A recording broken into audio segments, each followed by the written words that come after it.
Hey guys, my name is Lolly, and today I'm literally just taking care of chicken chores, getting chicken feed and things like that. So I'm running some errands this morning and I came across a surprise. I had to run behind a grocery store to get to the side street. That's just the way I go because it's the fastest way. And when I went behind the store, I saw several boxes. And so y'all, I stopped in my tracks just to see what was out there, keeping in mind that there's probably cameras everywhere and I wasn't going to steal anything, but I didn't want to look like I was stealing anything either.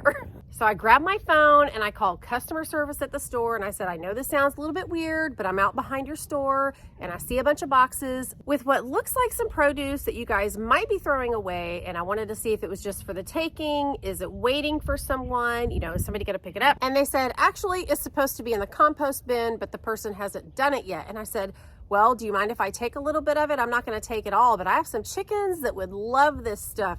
And he was like, sure, go ahead. So I went to my car, grabbed a basket that I had in there, and this is what I got.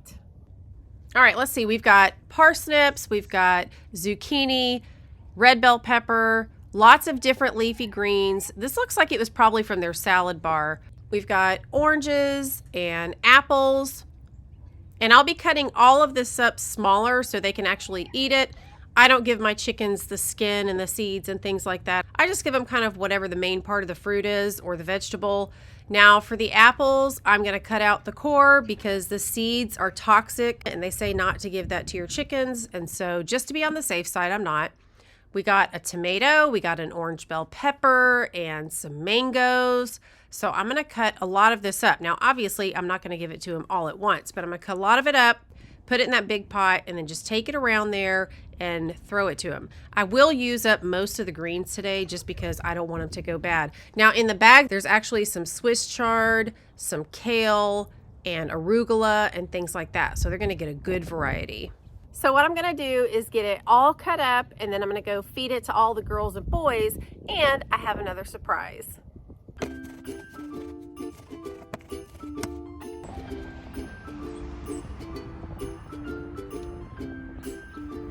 like that? You like it?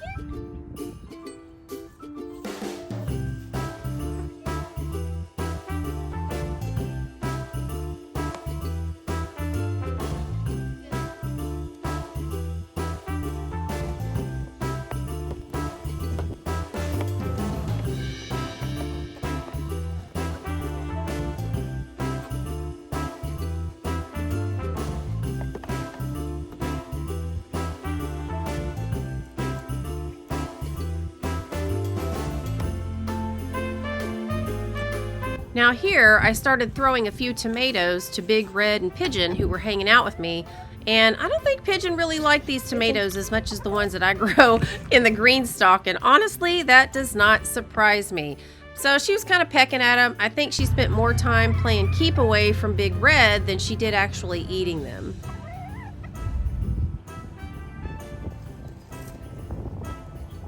And Big Red is going to pass up that tomato that was just right in front of her just so that she can see what's in Pigeon's mouth.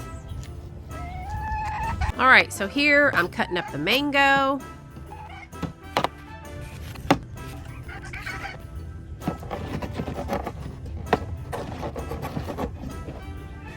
Now we've got the orange bell pepper, and I'm going to give them everything but the seeds and the core there. And cut those up pretty small. I'm going to be giving these to the older girls and then also the younger ones. And if I don't make it bite-sized, they really won't eat much of it. They haven't figured out how to use their beak to kind of peck things apart very well.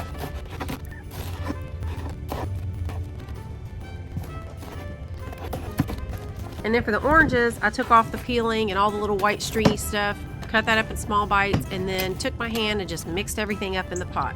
I give them grit and stuff like that, but I just always keep in mind that they don't have teeth to chew up their food, and so I just do my best to help them out. All right, guys, I'm going to head to the back, and let's go see what the girls and boys think of all these treats. All right, so first up, we've got the older girls. We've got my sex lynx, the ISAs, and the Australorps. And then we've got Belle, who is the white one back there. She's the only Easter egger hen that I have on this side. And honestly, y'all, she spends a lot of time alone. I'm really hoping that I can incorporate her into the new crew of Easter egger girls over there. We'll just have to see how it goes. Now over here, you can see these feathers are coming back in. If y'all watched my last video, I showed you the backs of some of my girls who didn't have any feathers and their backs were really pink from the rooster standing on their backs so much. And so now that the roosters are not here any longer, the feathers are already starting to come in, which makes me so happy because it's been down in the 20s and they just can't stay as warm without those feathers. They really need them. So that's looking good. Now, you can tell the difference between a rooster who's been standing on the back of a chicken or a chicken that's just molting, because a lot of times when they're molting, you'll see it in more than one place, and they look just really funny looking until all of the new feathers grow back in. And so I don't mind that at all. That's just part of the process, but I do feel bad about the back just being bare sometimes. And so they are really starting to look so much better now. Because these sex links are a little more aggressive towards the Australorps and kind of keep them from getting the food that they want and kind of pecking at them to stay away or taking something from them, I'm going to take some and throw it out a little farther just to give them a little bit more room. See that right there? She just pecked that one like, get out of the way, that's mine. And I always say in my videos that I spread treats out everywhere, and I do. But here I was just kind of throwing the pile so you could see it. But I'm going to throw a few pieces over to the left so that they can just spread out a little bit. We want everybody to get a chance to peck around. Now you'll notice some of the chickens on the outside that are trying to get in, and don't worry, I will definitely get to them too. But what happened was I had kind of a chicken emergency, ran out of this area, forgot to close the gate behind me, and about 5 or 6 of them took off out there, and so now they're on the outside. So I'll have to wrangle them up, give them some treats as well, and also all of the younger chickens. All right, let's head over to the juvie area where I've got my Easter egger hens and just my kind of hybrids over there and the bantam roos and whatnot, and see how they do with all of these treats. Y'all, those hens are about old enough to start laying eggs soon, but I really don't expect it just because it's so cold. We've got fewer hours of daylight right now, but I think they'll wait till it's a little bit warmer before they start. We'll see. Okay, so after we check in with the juvie hens, I'm going to share with you my surprise, which are 2 new additions to the flock family. Hey. Okay, so they're definitely showing interest faster than they used to as far as coming over every time I put something out. They're learning that when I come and dump something, it is usually something that they can eat. But they're still not eating it up like the older chickens do. And honestly, I think that these bites may be a little bit too big still for them. But it's always fun to scratch around in this, and eventually they'll probably eat some of it. Usually I just leave it out for a while, and by the end of the day it's gone. They just don't gobble it up near as fast as older ones. So they play around with the size of things, the texture, just, you know, saying, okay, this is actually a food source and I can eat it. And this is different for me because my sex links that I've always had and the Australorps and the Easter egger, they just go straight to it and start eating whatever I put out. But these hybrids that I have and these little bantams, it's a little bit different. And honestly, these are too big for the bantams, but sometimes they'll find a small piece of something in there that they can eat.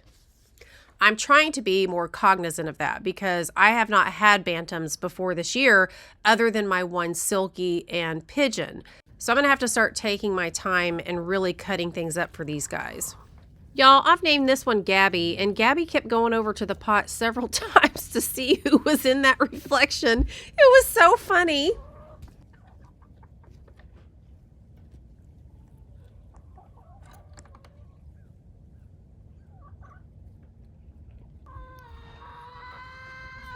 Okay, y'all see the white chicken that has just a little bit of a yellow tone to her when the sun hits her, and I call her kettle corn. I almost feel like she's a rooster in disguise. You know, these hybrids from the Easter eggers are very different. I think that's one of Belle's girls, to be honest with you. I think that's one of Belle's girls because of her coloring. There's no brown in her at all. But she's very, very on it. When I come in there, she's staring at me. She comes up real close. She always looks like she's going to peck at my shoes. I don't know what's going on. What are you doing? I've asked her several times if she's trying to trick me and if she's really a rooster or if she's just got some of her daddy's tendencies. She makes me a little bit nervous. All right, y'all, let's talk about the new additions to the flock. The flock thickens. That was a horrible joke. All right, so here we go. Hey. Hey, you guys ready for a road trip? You ready?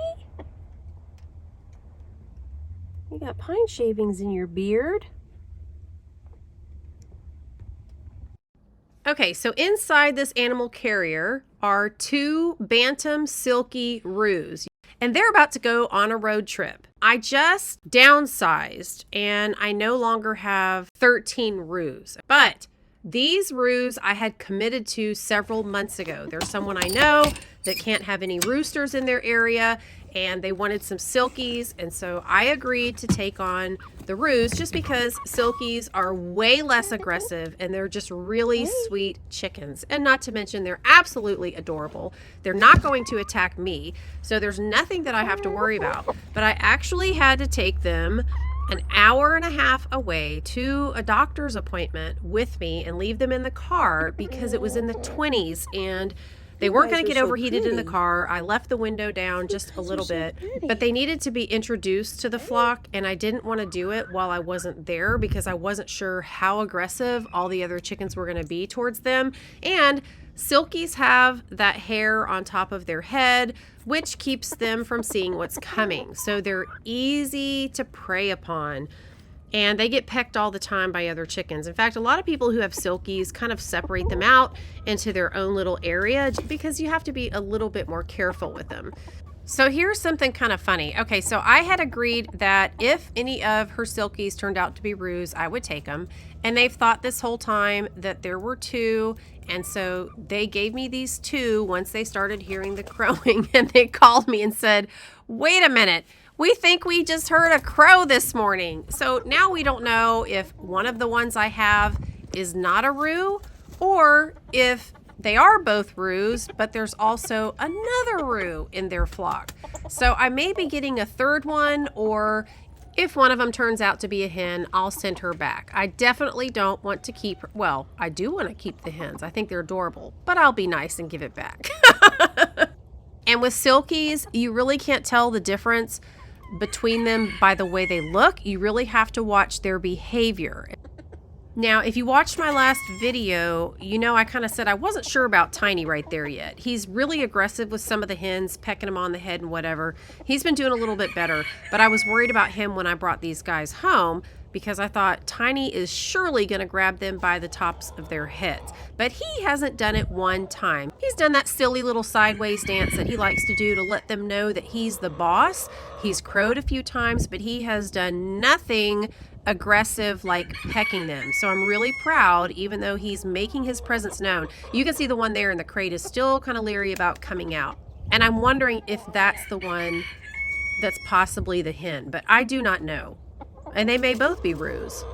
But anyway, so Tiny is the one that I was worried about. It turns out he's not a problem. And as the day went on, I was feeling really good about things. The guys were walking around with no issues. And then the female hens from the other side, where there's a hole now in the fencing because all of those wild Roos that are no longer here actually ripped the zip ties off my fencing, chasing each other and thrashing around so much and just acting crazy. So there's a gap, and when the big hens came through that fencing to this side, twice now, they've cornered one of these guys so bad that the little silkies had their heads stuck through the chain link fencing like they were trying to escape, with the other hens just sitting on top of them. They weren't being abusive as far as like pulling all of their feathers out and just really hurting them, but they're bigger than these guys, and I don't want them to be fearful of their new environment because they were the top dog when it was just them and their little silky girls. And so this is a much scarier place that they have to get used to.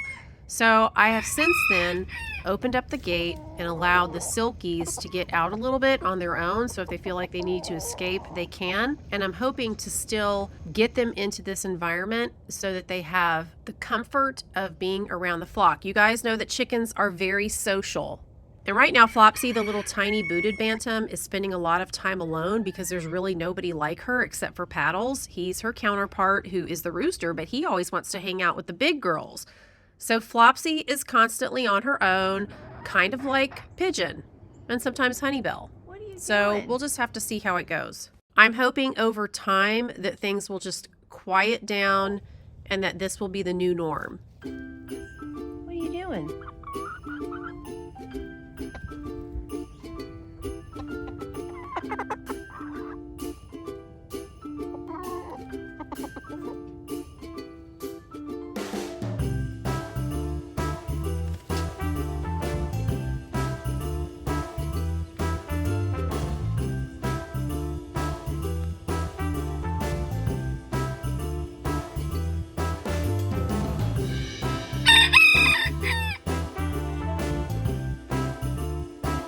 All right, guys, that's all I have for today. Thanks for hanging out with me and helping me to give a nice warm welcome to the new roos that are joining the family. I hope you guys are having a real good week, and I'll see you soon. And until then, y'all have a great few days. Bye-bye.